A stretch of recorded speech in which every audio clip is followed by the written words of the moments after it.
I want to say, for the record, that the chains were unnecessary. Also too tight, also cold. Also, I was fairly certain the left manacle was giving me a rash, which seemed like a strange thing to worry about while kneeling on the stone floor of a throne room belonging to a king I had apparently been spying on.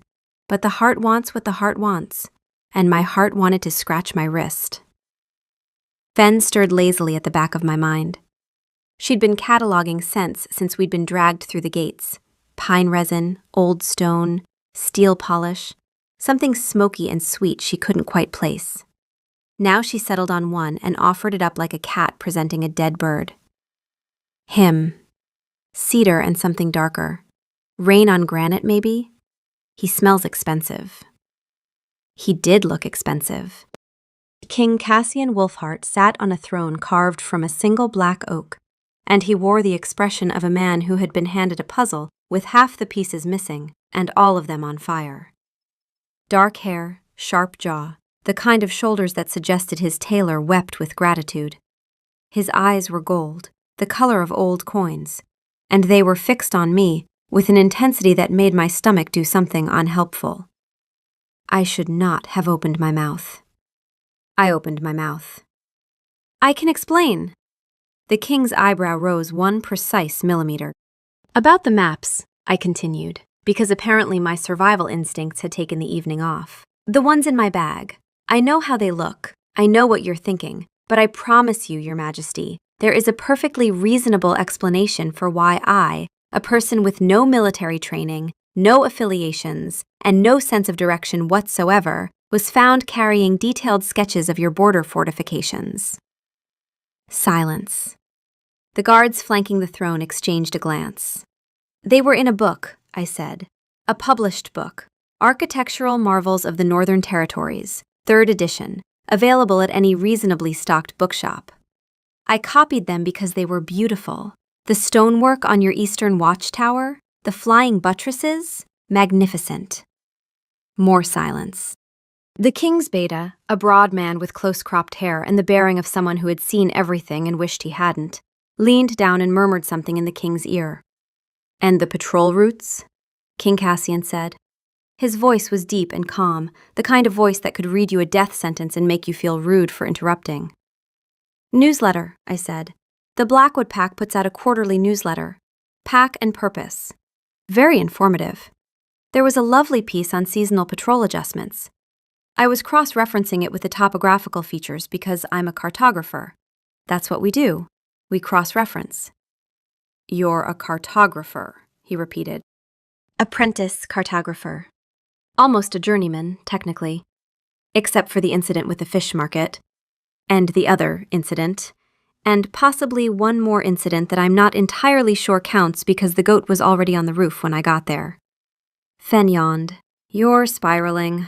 Also, I'm hungry. The king stared at me for a long moment.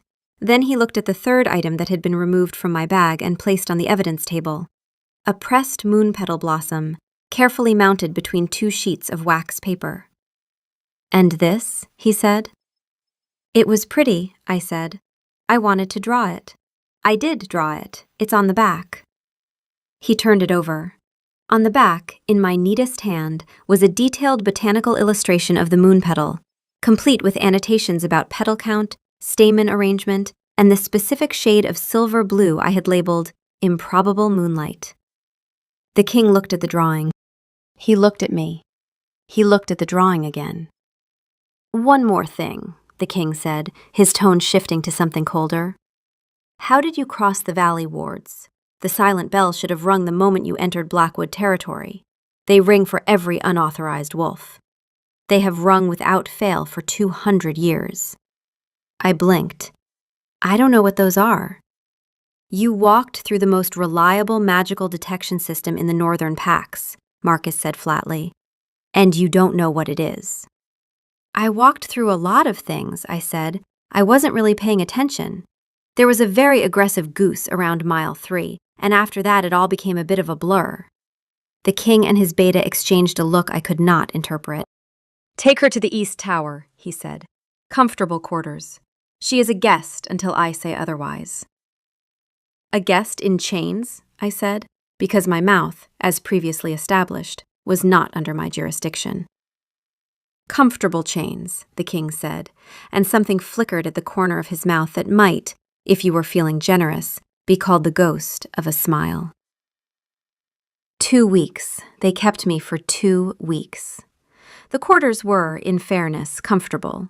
A bed with actual pillows, a window overlooking the castle gardens, meals delivered 3 times daily, each one better than anything I'd eaten in 6 months of apprenticeship, where dinner was usually whatever Master Elmsworth hadn't burned. Fen approved of the meals unreservedly. "The lamb is seasoned properly. I may never leave." The interrogations were less comfortable, though not in the way I'd feared. No one hurt me, no one threatened me.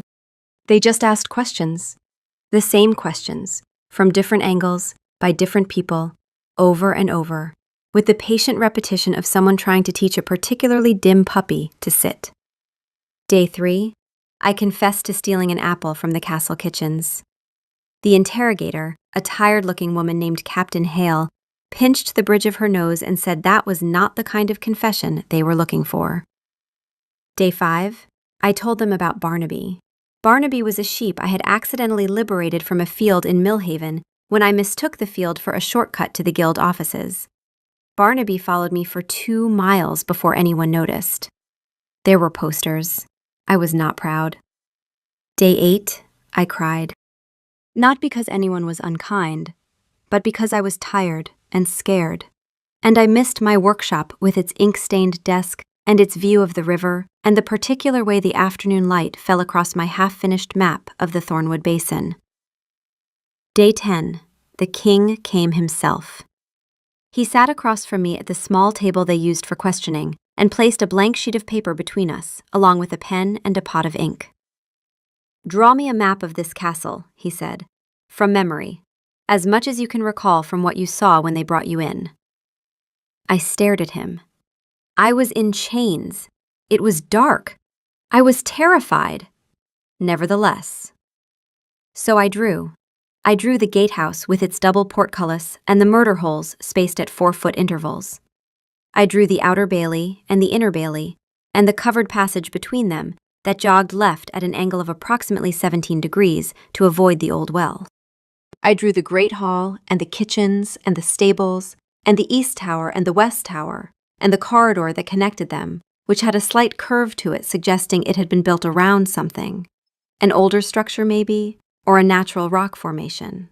I drew the throne room with its vaulted ceiling, and the placement of every door and window, and the exact position of the king's throne relative to the dais steps. I drew it all in clean, precise lines, with scale markers and compass bearings, and a small notation in the corner indicating that the courtyard fountain was slightly off-center, which probably bothered someone. When I finished, I looked up. The king was staring at the map with an expression I couldn't read. Then he looked at me, and I realized with a cold, lurching certainty what I had just done. "Oh no," I said. "You walked through my castle once," he said quietly. "In the dark, in chains. And you reproduced it with..." "Marcus, would you say this is accurate?" Marcus, who had appeared at some point during the drawing, leaned over the map. His eyebrows climbed steadily upward. "That's the old well," he said. "We sealed it 30 years ago. It's under the paving stones. She marked it." "Oh no," I said again, with greater feeling. "You are either the most gifted spy I have ever encountered," the king said, "or something else entirely." Fen, ever helpful, observed, "You have ink on your nose." 5 days of silence followed. No interrogations, no visitors except the servant who brought meals. I paced my comfortable room in my comfortable prison and contemplated the various ways I had ruined my own life, each more creative than the last. Fen spent the time sleeping mostly. Occasionally she'd rouse herself to observe that the bread was still excellent, or that the guard outside the door had changed and the new one smelled like mint. On the 16th day, the door opened. Marcus entered, and behind him, the king. Cassian, I had started thinking of him as Cassian somewhere around day 12, which was presumptuous and probably treasonous, and I blamed the isolation, carried a leather folder. He sat down across from me, opened it, and began to read. Philippa Pip Crowfoot, age 23. Enrolled at the Royal Cartographers Guild, Briarstone Chapter, 4 years ago. Master assigned, Guild Master Reginald Elmsworth. He paused. Notes from her file. Extraordinary spatial memory, exceptional technical skill. Worst sense of direction I have encountered in 40 years of teaching. I sank lower in my chair. Incident report, year 2, he continued. Apprentice Crowfoot tasked with surveying the market district. Somehow surveyed the fish market in Portshaven, which is 40 miles away. Returned with a perfect map of the wrong city. The road signs were misleading, I mumbled. Incident report, year 3. Apprentice Crowfoot entered a wardrobe while looking for the records office and was not found for 2 hours. She had mapped the interior of the wardrobe, including a detailed cross-section of the wood grain. Marcus made a sound. When I looked at him, his face was perfectly composed, but something in his eyes was struggling violently to escape. Cassian kept reading, but his voice had developed a slight tremor. Conclusion from Guildmaster Elmsworth. Miss Crowfoot possesses the finest map-making mind I have ever trained. She can reproduce any space she has seen with photographic precision. She could not, however, find her way out of an open field with a compass, a guide, and a large sign reading Exit. She is not a spy. She is a disaster. A brilliant, baffling disaster. Please return her. He closed the folder. He looked at me. His mouth twitched. It twitched again. And then King Cassian Wolfheart, Alpha of the Blackwood Pack, Warden of the Northern Reaches, Lord of Blackwood Keep, laughed. Not a polite laugh, not a kingly laugh, a real one, helpless and warm, that crinkled the corners of his eyes and transformed his face from something severe and handsome into something devastating. He laughed until he had to press his hand over his mouth, and even then it escaped through his fingers. Marcus lost his composure 3 seconds later. The sound he'd been restraining turned out to be a bark of laughter so sharp it startled the guard outside. I sat in my chair with as much dignity as I could muster, which was none. You are not a spy, Cassian said when he could speak again. I have been saying that for 2 weeks. You are a cartographer who cannot find her way home. I prefer directionally creative. He wiped his eyes. He looked at me, and the laughter was still there, warm in the lines of his face. But something else had joined it, something quieter. Have dinner with me, he said. A proper dinner, not, he gestured vaguely at my comfortable prison. Let me apologize properly. Fen perked up. Say yes, the lamb here is exceptional. All right, I said. The first dinner was an apology. The second was curiosity. The third was something else. It was during the second dinner that I first heard the silence. Cassian was telling me about the castle's history, how the East Wing had been rebuilt after a fire 60 years ago, how the gardens had been designed by his mother, when he mentioned a name. Marcus, standing nearby, stiffened almost imperceptibly. Cassian stopped mid-sentence, and the pause lasted just a beat too long before he redirected to the stonework. I noticed, because noticing is what I do. I file spaces away, the dimensions of rooms, the distance between windows, the angle of a shadow. And I noticed the gap in his story, the way I'd notice a missing wall on a blueprint. I didn't ask, not then, but I started seeing it everywhere. A portrait in the upper corridor turned to face the wall. A door on the 3rd floor that was always locked, though servants moved freely through every other part of the castle. A young guard who started to say, Prince, before another guard elbowed him into silence. A room-shaped absence in the architecture of Cassian's life. Fen noticed it too, in her way. There's a scent in that corridor, old, grief-heavy. Someone loved the person who lived there. The third dinner was when things shifted. He'd arranged it in a smaller room, not the grand dining hall, but a study off the west corridor with a fireplace and a round table set for two. The informality of it said something. Kings did not eat in studies unless they wanted to be something other than a king for an evening. He asked me about my maps. Not the spy maps, the real ones. The ones I made for love, not assignment. I told him about the Thornwood Basin, how I'd spent 3 months mapping a river system that kept changing course after every rain, how I'd finally solved it by mapping the pattern of changes instead of the river itself, a map of movement rather than position.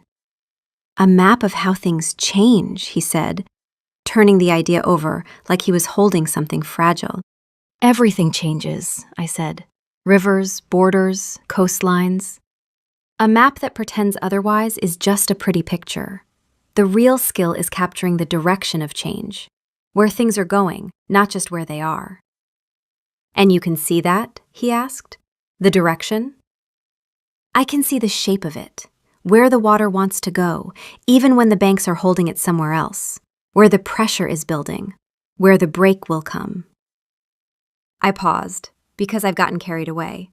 I always got carried away when I talked about maps, and I realized he'd gone very still. I'm sorry, I'm rambling.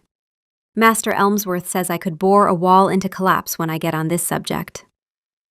You're not boring me, Cassian said. There was something in his voice, a roughness at the edges, like a word catching on something too large to pass through easily.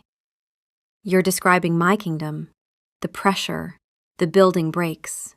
I've been staring at it from the inside for 3 years. You just described it from the outside in 3 sentences. He looked at me with those gold eyes, and I felt something click into place, not like a lock, more like a bone being set, painful and correct. Show me, he said. After dinner, I have maps in the war room. I want to see what you see when you look at them. We spent 3 hours in the war room. I annotated 7 maps. I showed him where the terrain funneled movement, where the supply lines were vulnerable not because of enemy action, but because of seasonal flooding the original cartographer had ignored. I showed him a gap in his northern border that wasn't a gap yet, but would be in 2 years when the river shifted course. He listened the way I imagined he listened to nothing else, complete, focused, hungry for understanding. He wasn't a mapmaker, but he had the mind for it, the ability to think spatially, to hold a landscape in his head and rotate it. Here, I said, pointing to the Western Pass. Your patrols treat this as a single choke point, but look at the elevation lines. There are 3 approaches, not 1. He stared at the map. Then he looked at me with something I'd never seen directed at me before. Not amusement, not curiosity, but respect. Deep in his mind, where I couldn't hear it but he could, his wolf stirred. I have seen 412 people sit at this table. None of them made him forget to eat. This one made him forget to eat. She also just found a defensive vulnerability that 3 generations of military advisors missed. I rate her 8 out of 10. 1 point deducted for the time she confused the stairs.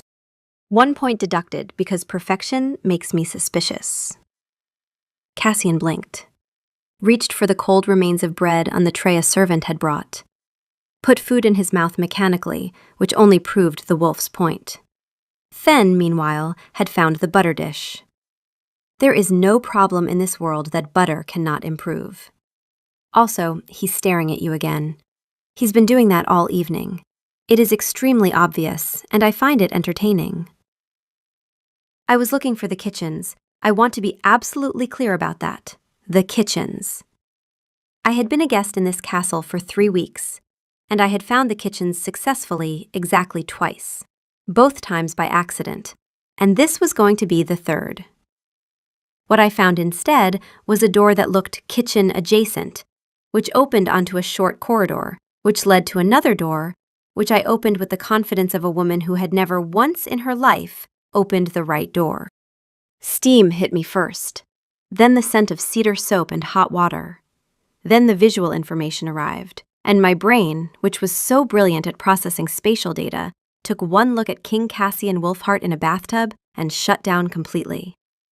He was leaning back against the copper rim, arms resting along the edges, eyes closed. Water lapped at his collarbone. His hair was damp and pushed back from his face, and there was a quality to the light, late afternoon sun through a high window, steam catching gold, that belonged in a painting. An illegal painting, the kind they kept in the restricted section. His eyes opened. We stared at each other. Fen, from the depths of my paralyzed consciousness, spoke first. Interesting acoustics in here, very reverberant. Good ceiling height, probably limestone. I was looking for the kitchens, I said. My voice came out approximately 2 octaves higher than usual. Cassian did not move, did not reach for a towel, did not flinch or startle or do any of the things a normal person might do when a woman walked into their bath. He just looked at me with perfect, impossible calm. The kitchens are on the ground floor, he said. This is the 3rd floor. I am aware of that now, yes. You went up 2 flights of stairs. In my defense, they were very convincing stairs. A pause. Steam curled between us. Somewhere in the unfathomable depths of his ancient wolf's consciousness, a verdict was rendered. I have lived through 9 dynasties, and she is the first person to invade the royal bath by searching for bread. I give this moment a 7 out of 10. She found us. That counts for something. Would you like me to draw you a map to the kitchens? Cassian said, and the absolute deadpan calm of it, the king, in his bath, offering cartographic assistance, broke something in my chest that might have been terror and might have been something much more dangerous. I think I can manage, I said, backing toward the door with the careful, deliberate steps of someone who had just seen something they were never going to be able to unsee, no matter how long they lived. Left at the bottom of the stairs, he called after me. Then right, then left again, then straight. Do not open any more doors. I fled. I made it approximately 12 steps before walking into a linen closet. I closed the door behind me, stood among the towels in the dark, and pressed my hands to my face, which was so hot I could have dried the linens through proximity alone. Fen waited until I'd extricated myself from the closet and made it halfway down the stairs, the wrong stairs, naturally. I ended up in the armory before she spoke. His water was approximately 4 degrees too cool, by the way, suboptimal bathing temperature. I thought you should know. I hate you, I whispered. Also, his shoulders are structurally noteworthy, from an architectural perspective. Please stop. I am merely cataloging spatial data. That is our job. Our job does not include cataloging the king's... You know what, never mind. The kitchens are that way. She was pointing, with the unerring nose that never once in our shared life had she applied to helping me find the kitchens before this moment. You knew the whole time? The bread smells were very obvious, yes. Then why? I was curious which door you'd pick. You never disappoint. I eventually found the kitchens. The bread was, in fact, excellent. I ate 3 rolls in aggressive silence, while Fen radiated smug satisfaction, and I tried very hard not to think about cedar soap and lamplight and the way water looked against a collarbone. And I failed at this the way I failed at finding kitchens, completely, spectacularly, and without any hope of improvement. The hedge maze was Cassian's idea, which I feel is important to establish for the historical record. He said, "Walk with me in the gardens," like a normal invitation, and I said yes, like a normal person, and then we turned a corner and there it was. A 12-foot wall of immaculately trimmed boxwood that announced, in the language of topiary, that normal was over. The Royal Hedge Maze, Cassian said, designed by my great-grandmother. There's a fountain at the center. How lovely, I said, already doomed. We entered. 45 minutes later, we had not found the fountain. We had found the same stone bench 3 times, a family of rabbits, and a small clearing that I was 70% certain did not exist the first time we'd passed through. Fen was navigating by scent, which she claimed was perfectly reliable. Left here. Definitely left. I smell water. You said that 4 lefts ago. And I was right every time. The water just moved. Water doesn't move in a fountain. Fountains are fundamentally untrustworthy. I don't make the rules. Cassian, walking beside me, had not complained once. This was alarming. A king lost in his own hedge maze should be, at minimum, mildly irritated. Instead, he was watching me with an expression I kept catching in peripheral glances. Something warm and wondering. Like he'd found a book in a language he didn't know and was delighted by every untranslatable page. "We're lost," I said for perhaps the 6th time. "Thoroughly," he agreed cheerfully. "You're not upset." "Why would I be upset?"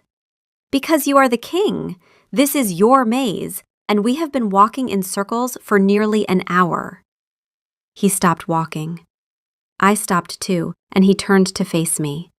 And the late afternoon light was doing something criminal through the gaps in the hedgerow, painting him in gold and green. "I designed my life around knowing exactly where I am at all times," he said. "Every room accounted for, every path mapped, every decision calculated 3 moves ahead." He paused, and something shifted in his expression, something unguarded and raw and a little bewildered. I have never once enjoyed being lost. Until now. Fen went very quiet. My heart did something structurally unsound. "That's," I started. "Your Majesty!" Marcus's voice carried over the hedge walls with the specific tone of a man who has been looking for his king for an unacceptable amount of time. "Your Majesty, where are you?" "In the maze, Marcus." "You've been in the maze for 2 hours, sire." "Have we? It hasn't felt like 2 hours." A pause, then audibly strained. "I'm sending a search party." The search party consisted of 4 guards, 2 of whom also got lost. It took another hour to extract all of us. Marcus stood at the maze entrance with his arms folded and the expression of a man who was not paid enough, could never be paid enough, and had accepted this as a fundamental condition of his existence. Cassian walked out last, beside me, and he was smiling, and his wolf, deep in the ancient architecture of his soul, was smiling too. I rate this 312 out of a possible 10. The boy has never been lost in his life, and he liked it. She's the one. I'm going back to sleep. The library was a cathedral of books. 3 stories tall, ringed with wrought iron galleries connected by spiral staircases. Every wall covered floor to ceiling in leather-bound volumes. The air smelled like old paper and beeswax, and that particular kind of stillness that only exists in rooms where knowledge has been accumulating for centuries. "This is the royal collection," Cassian said. 30,000 volumes. Some date back to the founding of the pack. I was not listening. I was staring at a celestial globe the size of a small cart, positioned on an ornate brass stand near the center of the room. The constellations were inlaid in silver, and they caught the lamplight like scattered coins. "It's beautiful," I breathed, and stepped forward to look more closely. The footstool was invisible. I'm not saying it was actually invisible. It was a perfectly ordinary footstool, solid oak, positioned beside a reading chair. But it had no business being in my path, and when my shin connected with it, the physics that followed were both inevitable and catastrophic. I stumbled forward. My hands reached for the nearest stable object, which was the celestial globe. The celestial globe was not, as it turned out, stable. It rocked on its brass stand, teetered, and fell with a crash that I felt in my teeth. The globe struck the suit of armor standing sentry beside the doorway. The armor, held together by rust and optimism, disintegrated on impact. The helmet launched itself sideways and struck the nearest bookshelf at precisely the angle required to dislodge a 300-year-old atlas, which fell and hit the shelf below, which sagged, which caused a cascade of volumes to slide earthward in a thundering waterfall of leather and paper and dust. The noise was apocalyptic. I lay on the floor among the ruins of centuries of careful curation, a constellation globe resting against my hip, and someone's ancestral gauntlet on my head, and I stared at the ceiling and waited for death or exile, whichever came first. Footsteps. Cassian's face appeared above me. "Are you hurt?" he said. Not, "What have you done?" or "That globe was priceless," or any of the things a reasonable person might say upon witnessing one woman demolish a significant percentage of their cultural heritage. Just, "Are you hurt?" "Only my dignity," I said weakly, "and possibly your globe." He extended his hand. I took it and he pulled me to my feet, and his grip was warm and steady, and he held on for a beat longer than strictly necessary. "The globe was a gift from the Stonefall Pack," he said. "Replacing it will give me an excellent excuse to renegotiate the trade agreement." I stared at him. He was not angry. He was not exasperated. He was looking at me with something that had moved past amusement into a territory I didn't have a map for, and I was a map maker, so that was saying something. "I'll commission a new one," he said. "Shall I have them add the constellation you discovered? The one shaped like a fleeing cartographer?" I laughed. It came out watery and surprised, and he smiled, that rare, real smile, the one that unmade his severity, and in the dusty, wrecked silence of the ruined library, with the suit of armor scattered around our feet like a defeated army, something quiet and enormous passed between us. He was still holding my hand. He looked down at our joined fingers like he was noticing for the first time. He did not let go. I asked about the locked room on a Tuesday. We were walking the East Corridor. Cassian had taken to walking me places, partly because he seemed to enjoy my company, and partly because if left to navigate alone, I would end up in another kingdom. When we passed the door. 3rd floor, East Wing, always shut. "What's behind that door?" I asked. Cassian's stride didn't break, but something in him contracted. A small, precise withdrawal, like a hand pulling back from a flame.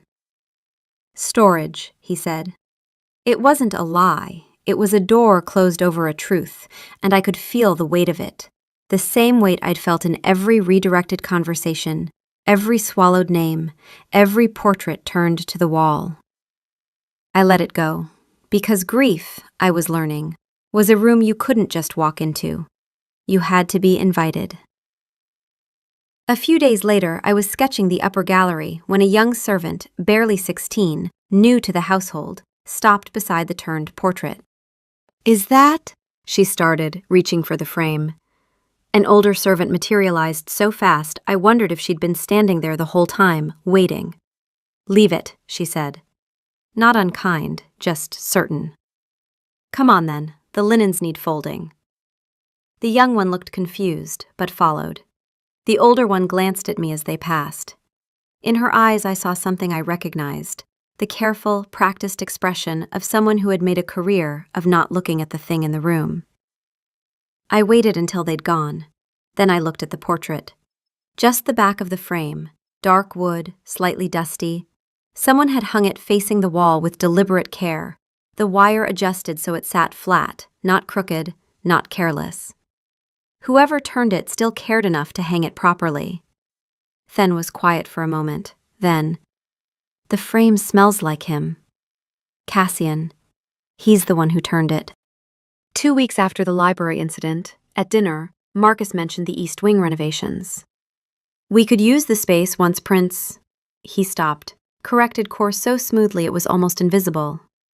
"Once the storage rooms are cleared." Almost invisible. Not quite. I looked at Cassian. He was cutting his meat with the precise, mechanical focus of a man who was not thinking about what he was cutting. That night, unable to sleep, I walked to the East Corridor. The locked door was the same as always, solid, unremarkable, giving nothing away. But the floorboards in front of it were worn smooth. Not from foot traffic, the rest of the corridor showed even wear. These boards were polished by someone standing. Standing and not going in. I pressed my palm flat against the wood. It was just a door, but it held the shape of something enormous and unsayable, and I understood then that this was the heaviest room in the castle.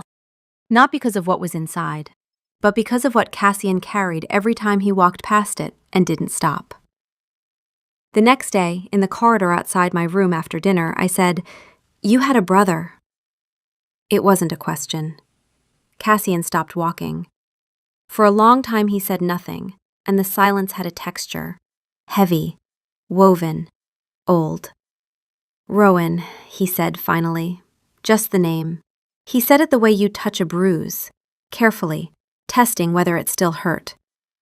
It still hurt. "He was younger," Cassian said. "He was better than me at—" He stopped, shook his head once, a small, tight movement. "He died. 3 years ago. Border skirmish. The kind that isn't supposed to kill anyone." He didn't elaborate. He didn't need to. The story was in the locked door, and the turned portrait, and the name no one said, and the worn floorboards where a king stood in the dark and didn't go in. The grief was in the gap, and the gap said more than any explanation could. I didn't say I'm sorry, because sorry was a word so small, it insulted the shape of what it was trying to fill. Instead, I reached out and took his hand, the way he'd taken mine in the library, and I held on. His wolf, ancient and aching, stirred in the dark. I remember all of them, every life this bloodline has given and lost. Rowan was loud and reckless, and he made the boy laugh. The boy has not laughed properly since, until recently. She does not need to fix this. She just needs to stand here. She is standing here. Good. We stood in the corridor for a long time, saying nothing. And his hand held mine like an anchor holds a ship. Not to keep it still, but to keep it from drifting somewhere it couldn't come back from. The courtship, when it became official, moved with the deliberate, formal pace of pack tradition. Cassian asked permission from the council. A formality, technically, but one he observed with the same seriousness he brought to everything. Marcus stood as his second.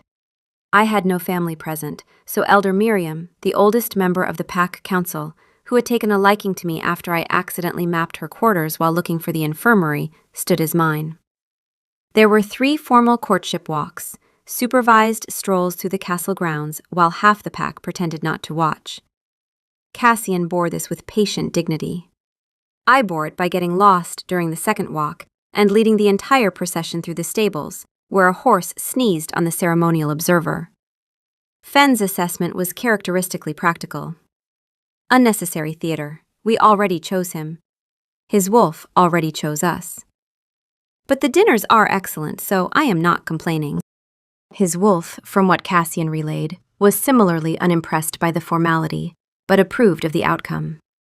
The boy asked her properly. I will give him credit for that. His grandfather proposed by accidentally setting a building on fire. The bar was low. He cleared it. The bonding ceremony was held in the great clearing beneath the Blackwood's oldest oak, under a sky so thick with stars it looked like the universe was showing off. I wore white. Cassian wore black. The pack circled us in a ring of firelight and witness, and Elder Miriam spoke the words that had been spoken for 700 years. I barely heard them.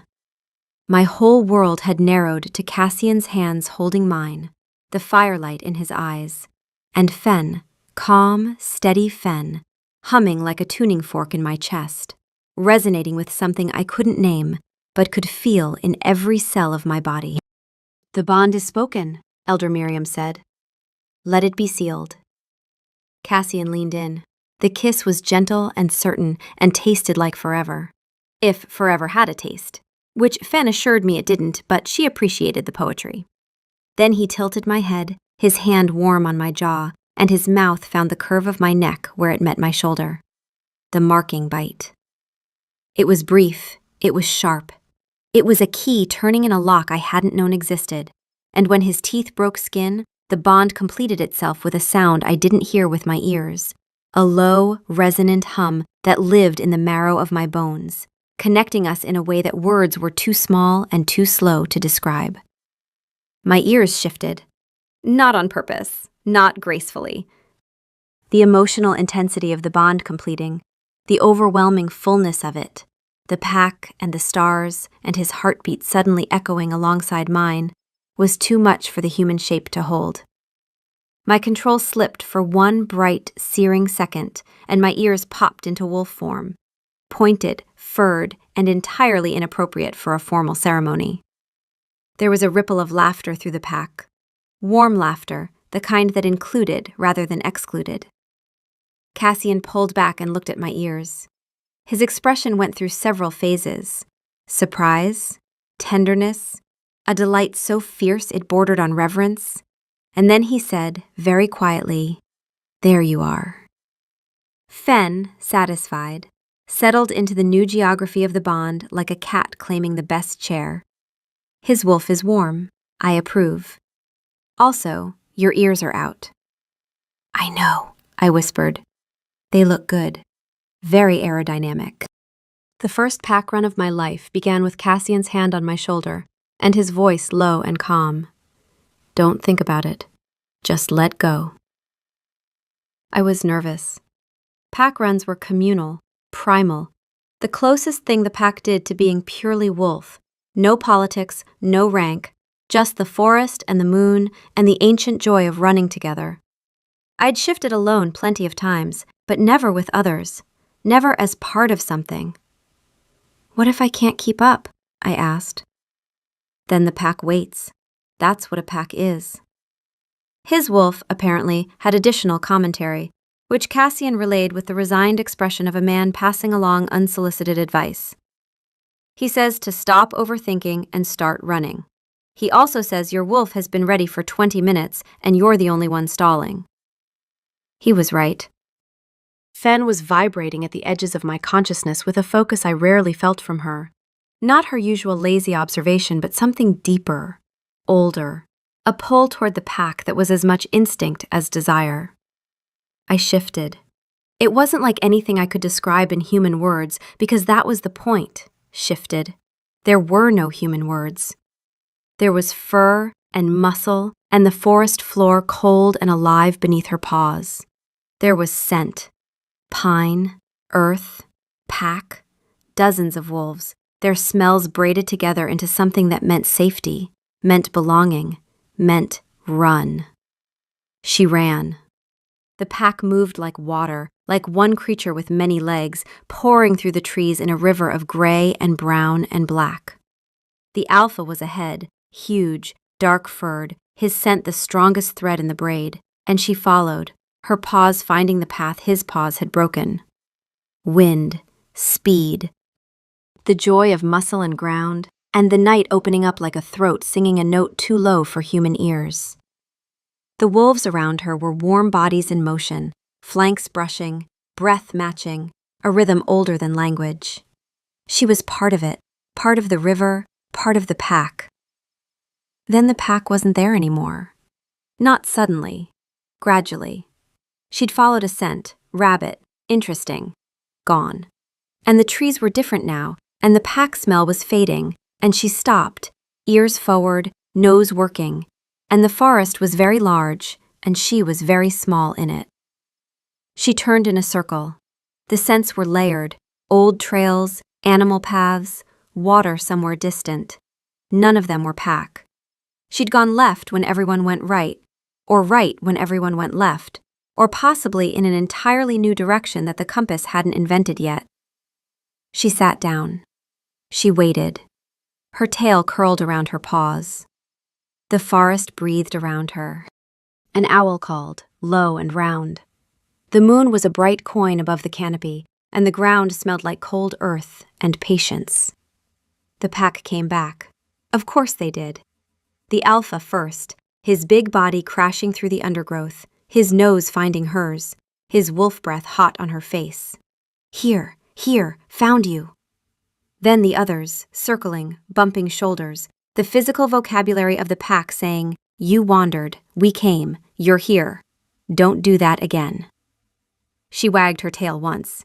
She would absolutely do it again. 1 year. 12 months of learning the geography of a life shared with someone else. The way he took his tea, black, no sugar, in a cup he'd had since he was 12. The sound of his laugh through a closed door. The specific way he argued with Marcus, half frustration, half deep and abiding love that neither of them would ever name. I learned that he woke before dawn every morning and stood at the east window watching the light change, and that he did this not because he was a morning person, but because his wolf liked it. The old soul in him wanted to count the sunrises, the same way he'd apparently been counting them through this bloodline for centuries. 612,000, give or take. This one was adequate. The clouds were a nice touch. 7 out of 10. I learned that Cassian talked to his wolf more than most shifters did, or at least his wolf talked to him. A running commentary of ancient sardonic wisdom that Cassian sometimes relayed to me with a look of weary affection. He says your breakfast is insufficient and you should eat more protein, Cassian reported one morning, and when I asked what his wolf knew about nutrition, Cassian said, he claims to have invented the concept of a balanced meal in the Third Dynasty.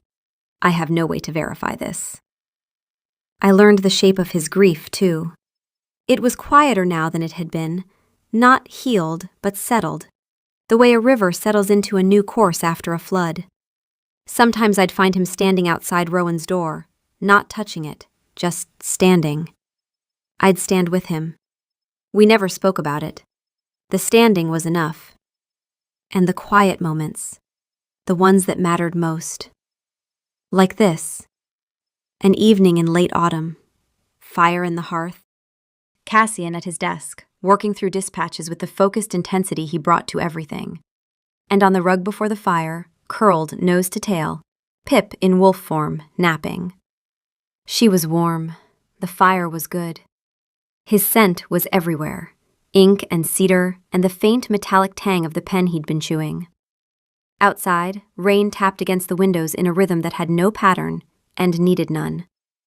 Occasionally his hand would reach down without looking, and his fingers would find the spot behind her left ear, and he'd scratch absently, still reading, still working, and her tail would thump once against the rug.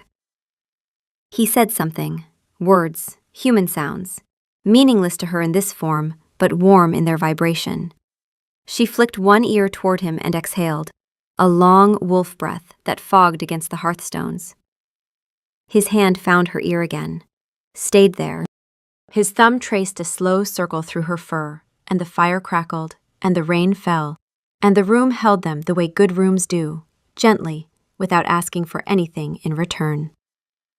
Not a word spoken, not a word needed, just two creatures sharing a fire, and a room, and a life, and the particular peace that came from being exactly where you were supposed to be. But peace, like maps, was a snapshot of a moment. And moments moved. The border skirmishes with Stonefall Pack had been escalating for months. Small incursions, supply raids, the kind of persistent needling that was too organized to be random and too deniable to justify full response. Cassian handled it with the careful, measured strategy that defined his rule. Diplomatic overtures, reinforced patrols, restrained engagement. Not everyone agreed with restraint. Aldous Thorne had been reinstated to the Elder Council 6 months before I arrived. An old guard traditionalist, silver-haired and sharp-eyed, with the particular authority of someone who had been right about enough things to make people forget the things he'd been wrong about. He wanted a show of force. He wanted Stonefall to bleed. Diplomacy is the luxury of kings who haven't buried enough soldiers, Aldous said at council, his voice carrying the weight of decades. Your Majesty, with respect, your restraint is being read as weakness. By whom? Cassian said. By everyone who matters. I watched from the gallery, where I'd been sketching a map of the council chamber. Old habits. And something about Aldous made my skin tighten. It wasn't what he said. It was the way the room rearranged itself around him when he spoke, like iron filings around a magnet. Fen didn't like him either. He smells like old ambition, the stale kind, the kind that's been waiting. Lena, meanwhile, was making her own kind of trouble. A recruit barely 6 months into her training, she had the particular gift of asking questions that made senior officers wish she hadn't. At a patrol briefing, she raised her hand and said, "If we know the Western Pass is the weak point, why are we still running the same rotation we've used for 3 years? Anyone with a calendar could predict our movements. Marcus looked like he'd swallowed something sideways. Because the rotation was designed by someone who assumed the enemy doesn't own a calendar? Later, I heard Marcus complaining to Cassian about the insubordinate recruit who thought she knew better than officers with 20 years' experience. Does she? Cassian asked mildly. Marcus's silence was eloquent. Fen, who had been eavesdropping from our quarters, offered her assessment. The loud one is right. Also, your beta finds her attractive. His heart rate elevates when she argues with him. It is deeply amusing. The first sign that something was truly wrong came not as a dramatic event, but as a feeling, a prickling at the edges of my awareness, a sense that the map of my life was shifting underfoot. Aldous had been careful. His challenges to Cassian were always framed as loyal concern, the worried elder, the voice of experience. He never attacked directly. He asked questions. He deferred to Cassian's judgment with a politeness that had teeth in it. Fen tracked him the way she tracked weather, noting shifts in pressure, changes in the wind. He's been talking to the mining guild again. 3 meetings this week. They used to meet monthly. I mentioned this to Cassian. He nodded, filed it away, and continued his careful, methodical approach, the disciplined mind that refused to act on suspicion alone. He needed proof. Proof came on a Thursday night, but not the kind any of us wanted. The fire started in the West Wing Records office. I smelled the smoke before the alarm sounded. Fen smelled it before I did, yanking me awake with a spike of sharp awareness. Fire. West Wing. Up. Now. Cassian was already moving. I felt him through the bond, a surge of focused energy, the alpha responding to threat, and by the time I reached the corridor, he was gone, directing response with the calm, commanding efficiency that was his nature. The damage was contained, stone walls, fast response, but the records office was gutted. Maps, correspondence, border agreements, supply inventories. Decades of administrative infrastructure, gone. In the ashes, they found it. A map, partially burned but recognizable. It showed the positions of Blackwood's border defenses, not the published ones, the real ones. The current deployment, updated within the last month, with annotations marking gaps in coverage and recommended points of entry. It was drawn in my style. My ink, my precise, distinctive hand, with the particular way I notated compass bearings and the small flourish I put on my scale markers. It was not drawn by me. But it looked like it was drawn by me, and in the smoking ruins of the records office, with the council assembling and the pack afraid and angry, it looks like was more than enough. Aldous Thorne presented the evidence to the emergency council session with the measured sorrow of a man who had hoped to be wrong. The map is unmistakably in the Queen's hand, he said. The ink matches samples from her workshop, the style, the notation system, the scale conventions, all consistent with her documented work. He paused, letting the silence do its work. And we should not forget. The silent bells did not ring the night she arrived. The wards that have protected this valley for 2 centuries simply failed. For the first time in recorded history. On the same night, a cartographer carrying detailed military sketches walked in unchallenged. He shook his head with practiced regret. I take no pleasure in this. He took enormous pleasure in this. Fen knew it, I knew it. But knowledge and proof were different countries, and I had no map between them. I looked at Cassian, my mate, my husband. The man who had laughed in a throne room and gotten lost in his own hedge maze and held my hand in a corridor while grief moved through him like weather. He looked back at me, and I watched doubt enter his eyes like smoke through a crack. Not belief, he didn't believe I was guilty, but doubt. A fracture, hairline thin, in the absolute certainty that had been the foundation of everything we'd built. Cassian, I said. He opened his mouth. His wolf was silent. For the first time since the bond, the ancient, sardonic, fatherly presence at the back of his mind had gone quiet, and the silence was louder than anything Aldous could say. Perhaps, Cassian said carefully, We should investigate further before.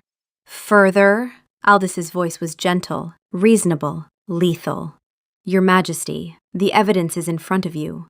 I understand the difficulty of the personal dimension, but the safety of the pack— I didn't do this, I said. Cassian looked at me, and in his eyes I saw him trying, genuinely, desperately trying, to reconcile what he knew of me with what was in front of him. I saw him reach for absolute certainty and find instead the hairline crack. That crack was enough, not because it meant he thought I was guilty, but because it existed at all. I left the council chamber. I walked to our rooms. I packed a bag. I took a single sheet of paper from his desk and wrote one word on it in my unmistakable hand. Goodbye. I left it on the map table where he would find it. Then I walked out the gates, and the guards let me go because I was the queen, and queens could walk where they pleased, and none of them knew yet what I was walking away from. The shift took me before I chose it. One moment I was walking, past the outer wall, past the tree line, into the forest that smelled like pine and rain and the coming dark. The next, grief, a white, hot, formless thing, too big for a human body, too heavy for human bones, broke through the walls I'd built around it, and the wolf was there before I knew I'd let go. She ran, no direction, no destination, just the forest and the rain and the ground under her paws and the terrible, ringing absence where the bond should have been singing. It was still there. The bond didn't break, couldn't break, but it felt muffled, like hearing music through water, present but unreachable. Rain, pine needles, the smell of wet earth and her own fear. She ran through the pain the way wolves run through everything, with her whole body, because wolves didn't know any other way. Her paws struck stone, struck mud, struck the tangled roots of old trees. The forest blurred. The sky was gray and heavy and low.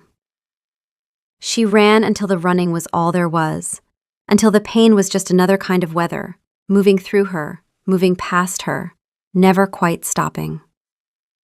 She found the cave by accident, because finding things by accident was the only way she'd ever found anything. A shallow overhang in a rock face, dry enough, sheltered enough. She crawled in. She curled up. She pressed her nose to her tail and she breathed. The rain fell. The forest was dark. The bond hummed its muffled song. She waited. He came in wolf form. She heard him before she saw him, the heavy pad of large paws, the crack of a branch, and then his scent, cutting through the rain like a blade. Cedar, granite, and something desperate. He was enormous in wolf form, black-furred, golden-eyed, with the dense musculature of an alpha. He stopped at the mouth of the cave and stood there, rain streaming off his coat, and he didn't come in. He waited, because even as a wolf, even desperate, he knew that she had to choose. She lifted her head. They looked at each other across the dark mouth of the cave, and the bond between them, that muffled, aching thread, pulsed once, like a heartbeat. She shifted back. It was a slow return, like surfacing from deep water, human thoughts reassembling, language returning. The cave floor was cold and hard beneath her, and she was shaking, and when she spoke, her voice was raw. You hesitated. He shifted too. The change rolled through him in a wave, wolf to man. And then he was crouching at the cave entrance, human and rain-soaked, and looking at me with eyes that held something I'd never seen in them before. Fear. I hesitated, he said. I looked at that map and I knew it wasn't yours. I know your work better than anyone alive. I know the way you hold a pen, the pressure you use, the angle of your wrist. That map was a copy, a brilliant copy, but a copy. Then why? Because I was afraid. He said it simply, like stating a fact, like confessing a wound. Not of you, of how much I need you, of what it would mean if the evidence were real. I hesitated because the alternative, that someone could use you against me, was more terrifying than any army. His wolf stirred, finally, breaking its long silence with the weary authority of something ancient and unimpressed. I told him while he sat there performing politics with his face. I said, "The girl did not do this, you colossal fool. Go after her." Did he listen? He did not. 900 years I have been guiding this bloodline, and they never listen. I rate this entire debacle a 2 out of 10. 1 point for eventually coming. 1 point because the rain is dramatic and I appreciate atmosphere. "Lena found it," Cassian said, "after you left. She'd been investigating the supply chain discrepancies for weeks, on her own, without orders, because apparently she doesn't believe in orders. She found Aldis's correspondence with Stonefall. The forged map. He'd been paying a disgraced guild cartographer in Stonefall to study your published work and copy your hand. The man had 6 months of your maps to practice from. And the silent bells? Aldis had an accomplice in the ward keeper's rotation. The bells were disabled the night you arrived. Not by you, by him. He needed someone to walk through undetected so he'd have ammunition later." He paused. "He planned this before he ever met you. You were just the convenient stranger who wandered in." "Aldis," I said, "is in chains. Marcus arrested him an hour ago. Lena is the one who found the hidden cash, letters, payment records, a second set of forged maps. She brought it straight to Marcus, who brought it to me, and He stopped, swallowed. I was already running. I left the council chamber in the middle of Aldis's arrest, because none of it mattered if you were gone." The rain was slowing. Somewhere in the forest, a bird sang, a tentative, questioning note, like it was checking whether the storm was really over. "You hesitated," I said again, "because the wound was still open, and honesty was the only thing that could clean it." "I will spend the rest of my life making sure I never hesitate again," he said. "I will choose you first, every time, before evidence, before politics, before fear. You first." His wolf added, with the bone-dry delivery of an entity that had endured nearly a millennium of human melodrama. "He means it.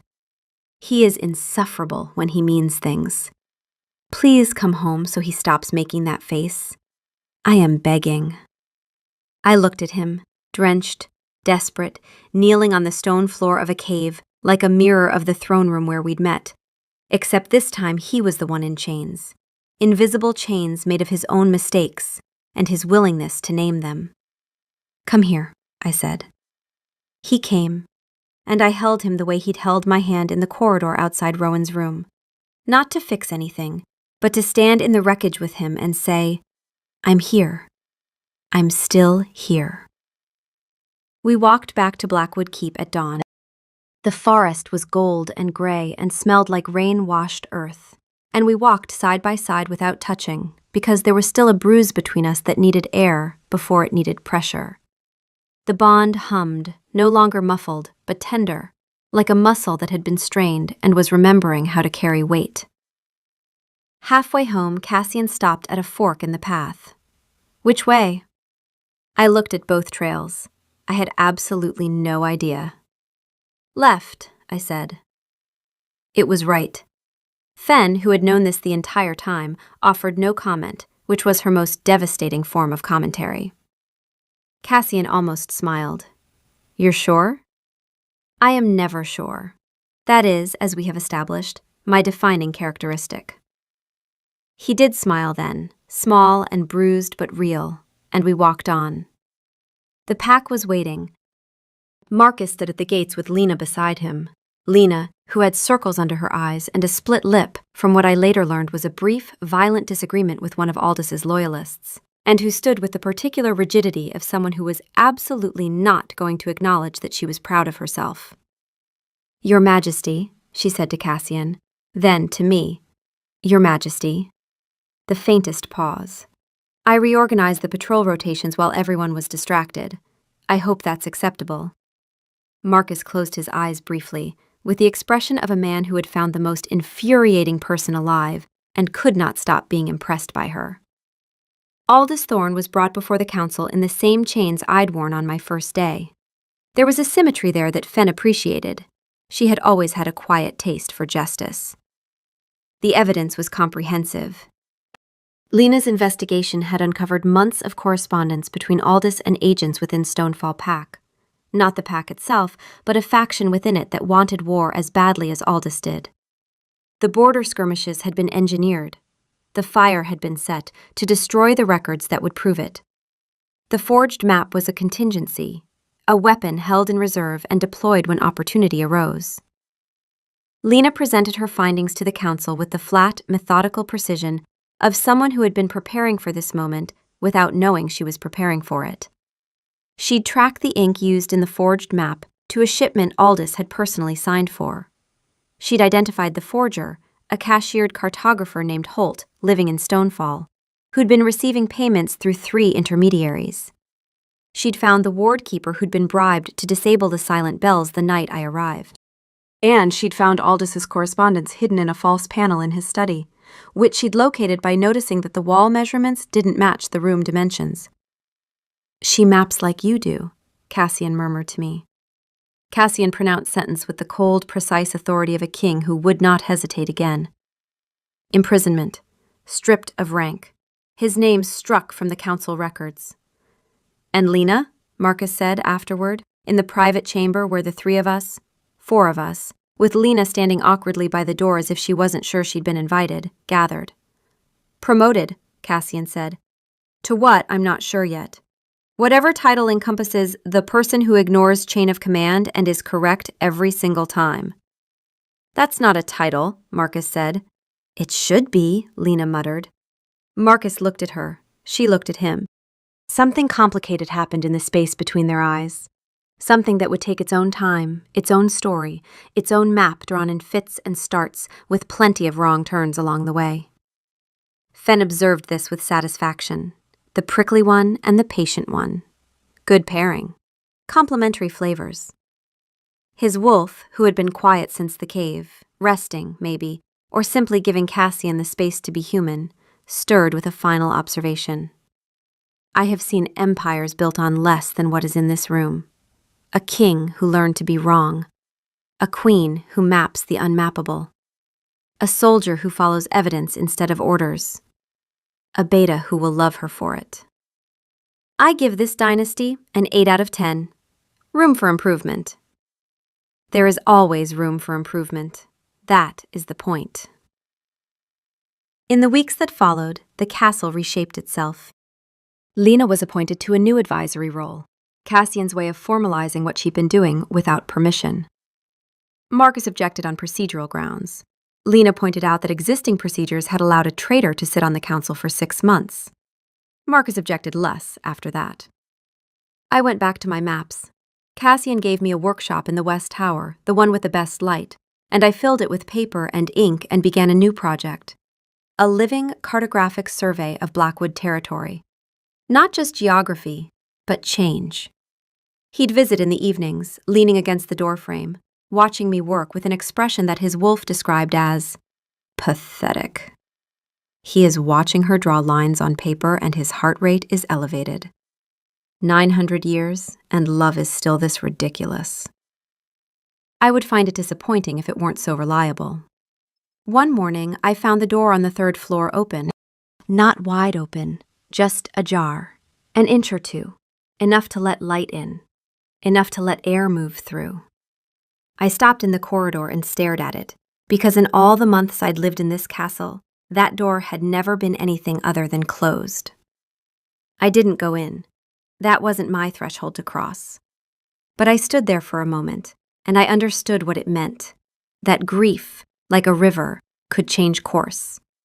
Not disappear, not dry up, just find a new way through. Fenn said nothing. Some things were too important for commentary. A month later, on a morning so ordinary it had no right to be significant, Cassian handed me a book. It was bound in dark leather, the Blackwood crest embossed in silver on the cover. I opened it. The pages were blank, thick, creamy paper, the kind that held ink without bleeding, the kind I could feel the quality of just by touching. "It's beautiful," I said. "What's it for?" "Whatever you want." He paused. But I had a thought. He picked up a pen from my desk, my pen, the one with a slight curve in the nib that gave my lines their particular character, and opened the book to the first page. Carefully, with the focused attention of someone who was not a cartographer but was trying very hard, he drew a line. Then another line, and another. It was, very generously, a map. It had a rough square that might have been a castle, and a wobbly line that might have been a road, and a large question mark in the center of the page where the destination should have been. "It's terrible," I said with deep affection. "It is the worst map ever drawn," he agreed. "But look." He tapped the question mark. "Let's get lost together," he said, properly, deliberately. "Let's go somewhere neither of us has been and map it as we find it. A map of how things change." I looked at the question mark. I looked at him. I thought about a girl in chains in a throne room, and a king who laughed, and a hedge maze and a bath, and a library full of broken things, and a corridor where grief was held gently between two hands, and a cave in the rain, and a walk home at dawn. I thought about Fen, who had never once in our shared life steered me right, and who had, by steering me wrong, steered me exactly where I needed to be. "He drew you a map," Fen said. "It's objectively awful. The scale is wrong, the proportions are criminal, and I'm fairly sure that's supposed to be a tree, but it looks like a diseased mushroom. Say yes." I picked up my pen. On the page, beneath his terrible map, I drew a compass rose, precise, detailed, beautiful, pointing in every direction at once. And beside it, small enough that you'd have to look closely to see it, I drew two wolves running side by side, heading toward the question mark. "Yes," I said. His wolf, deep in the ancient bedrock of his soul, rendered a final verdict. 10 out of 10. And for the first time in my life, I had no idea where I was going, and I didn't need a map to know I was exactly where I belonged. Square that might have been a castle, and a wobbly line that might have been a road, and a large question mark in the center of the page where the destination should have been. "It's terrible," I said with deep affection. "It is the worst map ever drawn," he agreed. "But look." He tapped the question mark. "Let's get lost together," he said. Properly, deliberately. "Let's go somewhere neither of us has been and map it as we find it. A map of how things change." I looked at the question mark. I looked at him. I thought about a girl in chains in a throne room, and a king who laughed, and a hedge maze, and a bath, and a library full of broken things, and a corridor where grief was held gently between two hands, and a cave in the rain, and a walk home at dawn. I thought about Fen, who had never once in our shared life steered me right, and who had, by steering me wrong, steered me exactly where I needed to be. "He drew you a map," Fen said. "It's objectively awful. The scale is wrong, the proportions are criminal, and I'm fairly sure that's supposed to be a tree, but it looks like a diseased mushroom. Say yes." I picked up my pen. On the page, beneath his terrible map, I drew a compass rose, precise, detailed, beautiful, pointing in every direction at once. And beside it, small enough that you'd have to look closely to see it, I drew two wolves running side by side, heading toward the question mark. "Yes," I said. His wolf, deep in the ancient bedrock of his soul, rendered a final verdict. 10 out of 10. And for the first time in my life, I had no idea where I was going, and I didn't need a map to know. I was exactly where I belonged.